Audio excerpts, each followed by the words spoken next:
ஓம் நம சிவாய. வணக்கம். நான் ஜோதிடர் மகேஜி பேசுகிறேன். மேசலக்னம். மேசலக்னக்காரங்களுக்கு பணம் கிடைக்கணும் அப்படின்னா தரையில் நடக்கணும். இது என்ன தரையில் நடக்கிறது புதுசாக நடந்துட்டால் பணம் கிடைக்குமா அப்படிங்கிற மாதிரி உங்களுக்கு தோணலாம். நான் ஜோதிட ரீதியாக பணம் கிடைக்கிறதுக்கு பணம் ஒருத்தருக்கு கிடைக்கணும் அப்படின்னா அதுக்கு என்ன செஞ்சால் பணம் தடை இல்லாமல் கிடச்சிட்டே இருக்கும் அப்படிங்கிறதுக்காக நிறைய பதிவுகள் நான் போட்டுட்ருக்கேன். அப்படி போடக்கூடிய பதிவுகளில் இது மேஷ லக்னத்துக்காக பணம் கிடைக்கணும் அப்படின்னா அவங்க என்ன செய்யலாம் அப்படிங்கிறதுக்காக தனிப்பட்ட ஒரு மேஷ லக்னத்துக்கு மட்டும் இது போட்டிருக்கேன். இப்போ ஒவ்வொரு ஜாதகருக்கும் பார்த்திங்கன்னா பணங்கிறது ஏதாவது ஒரு வகையில் கிடச்சிட்டு தான் இருக்கும். பணம் இல்லாத மனிதர்களே கிடையாது, வருமானம் இல்லாத மனிதர்களே கிடையாது.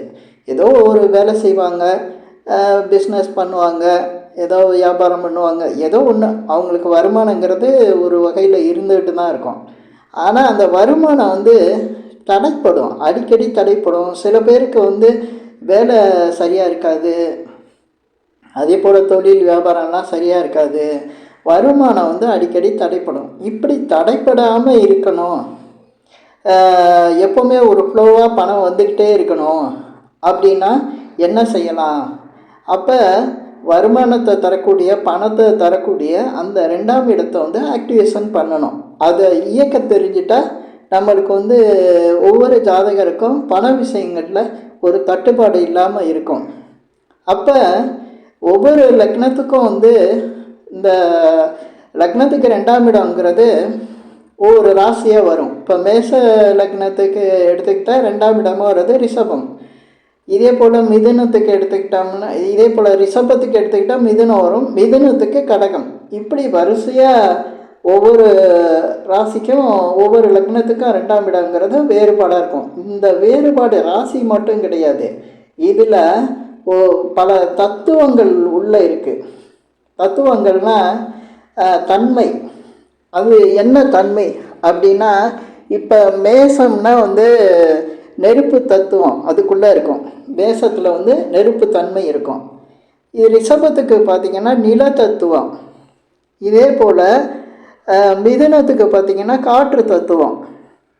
இதுக்கு அடுத்து கடகத்துக்கு பார்த்தா நீர் தத்துவம்.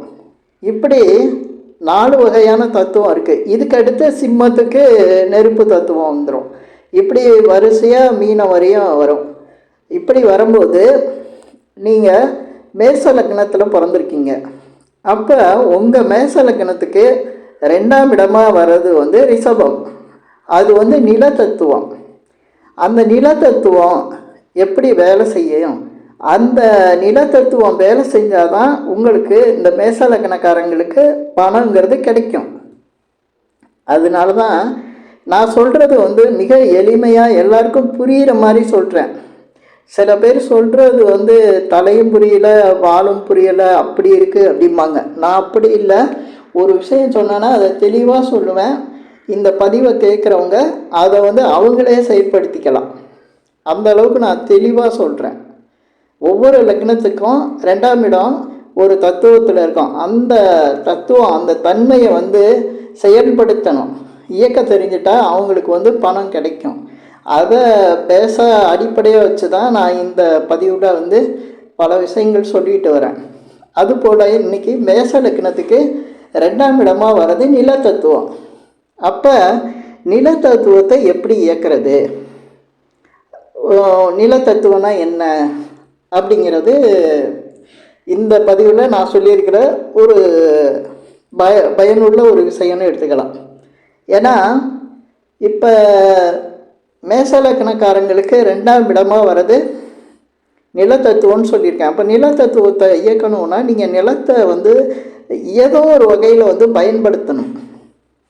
நம்ம நிலத்தில் போய் விவசாயம் பண்ணுறது கூட நிலத்தத்துவத்தை பயன்படுத்துகிறது தான். அது எல்லாராலையும் செய்ய முடியாது.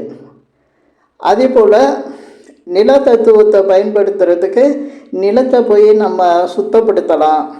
என்ன வேணாலும் நிலத்தோடு சம்மந்தப்படுற எந்த ஒரு வேலையும் செஞ்சாலும் அது நில தத்துவத்தை இயக்கிற மாதிரி வந்துடும். இப்போ நான் வந்து இந்த தம்ப்நெயில்ல என்ன போட்டிருக்கேன்னா, மேசலக்கணக்காரங்க தரையில் நடந்தால் வந்து பணம் வரும் அப்படின்னு சொல்லியிருக்கேன். ஆமாம், இது வந்து பல விஷயங்கள் வந்து நம்ம நிலத்தை பயன்படுத்தி செய்யக்கூடிய வேலைகள் இருக்குது. ஆனால் அதில் ஈஸியாக செய்யக்கூடியது வந்து தரையில் நடக்கிறது. இப்போ தரையில் நடக்கிறதுல வாக்கிங் போகிறாங்க. இது மேசலக்கணக்காரங்க வந்து வாக்கிங் போகும்போது அவங்களுக்கு பண வரவு உண்டாகும். இது போல் இந்த மேசலக்கணக்காரங்க வாக்கிங் போகிறாங்க. இது போல் என்ன செய்யலாம், கோயில்களில் இப்போ சில பேர் வந்து கோயில்களில் 3 முறை சுற்றி வருவாங்க, சில பேர் 9 முறை சுற்றி வராங்க, ஒரு சில பேர் வந்து 108 முறையெலாம் சுற்றி வராங்க.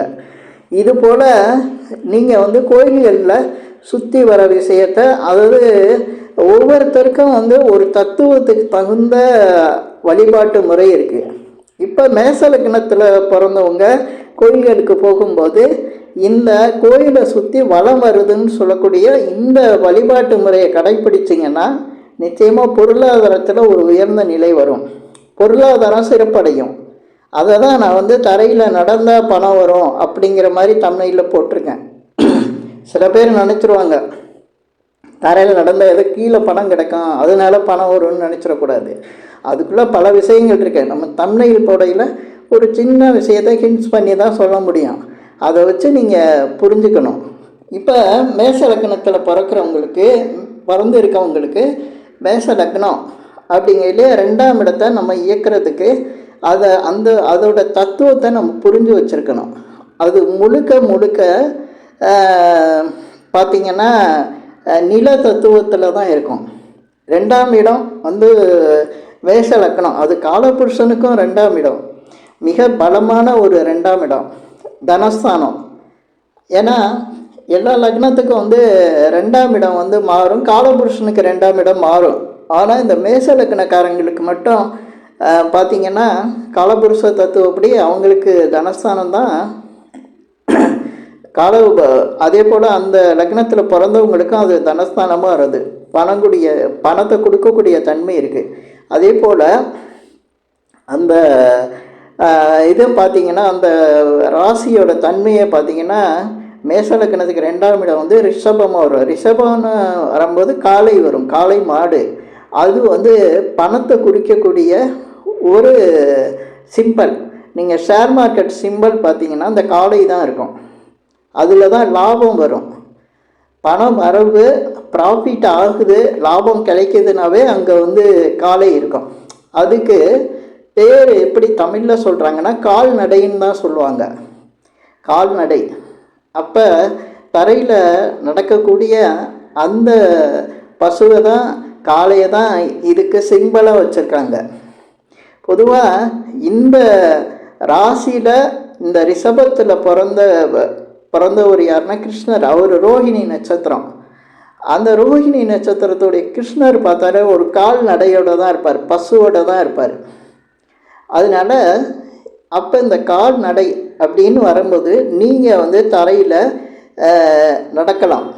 இன்னொரு விஷயம், சில பேர் வந்து இந்த நில தத்துவமாக இருக்கிறதுனால கோயில்களில் சுத்தப்படுத்துறது, அதே போல் பொதுவான விஷயங்களில் பொது இடங்களில் சுத்தப்படுத்தி கொடுக்கறது, தரையை சுத்தப்படுத்தி கொடுக்கறது, இந்த விஷயங்கள்லாம் வந்து செய்யலாம்.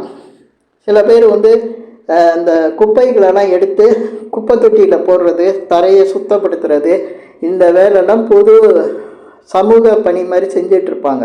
இதெல்லாம் இந்த மேஷ லக்னக்காரங்க செய்யலாம். மேஷ லக்னக்காரங்களுக்கு அது வந்து பணத்தை, பொருளாதார நிலையை வந்து உயர்த்தி கொடுக்கும். பொருளாதார நிலையை உயர்த்திக்கிறதுக்கு எவ்வளவு முயற்சி, எவ்வளோ கஷ்டங்கள்லாம் எல்லோரும் படுறாங்க. நான் வந்து சிம்பிளாக சில விஷயம் சொல்கிறேன். பொருளாதார நிலை உயரணுன்னாவே நீங்கள் நில தத்துவத்தோடு கனெக்ட் ஆகணும், தொடர்பு ஆயிடணும். ஏன்னா உங்களுக்கு 2ஆம் இடம், மேஷ லக்னத்துக்கு 2ஆம் இடம் நில தத்துவத்தில் தான் இருக்குது. நிலம் சார்ந்த விஷயங்களில் நீங்கள் ஈடுபாடு காட்டும்போது, அதுக்காக ரியல் எஸ்டேட்லாம் பண்ணுறதா, அதில் ஜெயிச்சிடலாமான்னு கேட்க வேணாம். ஏன்னா அதுக்கு ஒரு தன்மை இருக்குது.